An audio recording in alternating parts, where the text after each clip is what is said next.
વડોદરા શહેરમાં ફરી એક વખત લાયસન્સ વગર સિક્યોરિટી એજન્સી ચલાવતા એક સંચાલકની ધરપકડ કરવામાં આવી છે।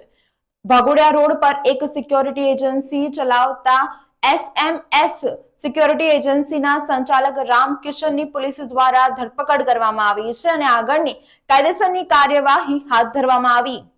વડોદરામાં વધુ એક લાયસન્સ વગરની સિક્યોરિટી એજન્સીના સંચાલકની ધરપકડ કરવામાં આવી।